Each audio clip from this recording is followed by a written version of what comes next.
अस्सलाम वालेकुम दोस्तों, कीअं आहियो? उमेद आहे सभु ठीकु हूंदा। दोस्तों अॼु हिन वीडियो में तव्हांखे ॿुधाइण वारो आहियां, सिंधी हिकु नओं ड्रामो अची रहियो आहे। उहो तमामु जल्द तव्हांखे ॾिसण में ईंदो ऐं बाक़ाइदा वॾो ड्रामो आहे ऐं मूंखे वॾो इंतज़ारु आहे। त दोस्तों मां सोचियो तव्हांखे केतिरो इंतज़ारु हूंदो, सो अॼु हुन ड्रामे जे बारे में मां आगाही ॾींदुसि त उहो ड्रामो कहिड़ो आहे, कहिड़े चैनल ते आहे, हुन में कहिड़ा कहिड़ा अदाकार हूंदा।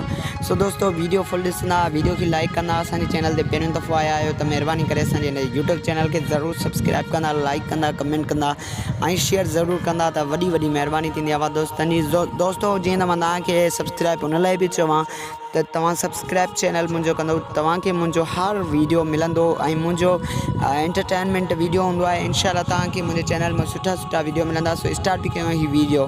दोस्तों जीअं त ड्रामे जो नालो आहे दर्दनि जो देस ऐं हीउ ड्रामो केटीएन ते अचण वारो आहे। दोस्तों हीउ ड्रामो केटीएन ते अचण वारो आहे, तमामु जल्द अचण वारो आहे।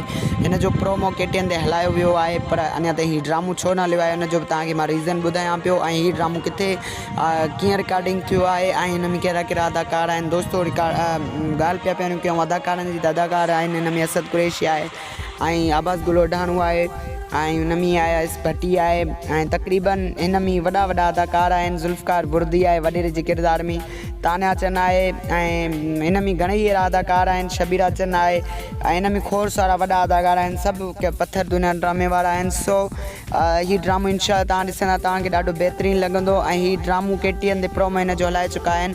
हीउ ड्रामो विच में थोरी रिकॉर्डिंग हिन जी बंदि हुई, इन लाइ हिन जो प्रोमो तमामु जल्द हलायो वियो आहे ऐं तमामु जल्द वरी रिकॉर्डिंग शुरू थियण वारो आहे ऐं ऑन ईयर बि तमामु जल्द खां जल्द थींदो, तक़रीबन अधु महीनो या महीने में तक़रीबन हीउ चैनल ते ऑन ईयर कयो वेंदो।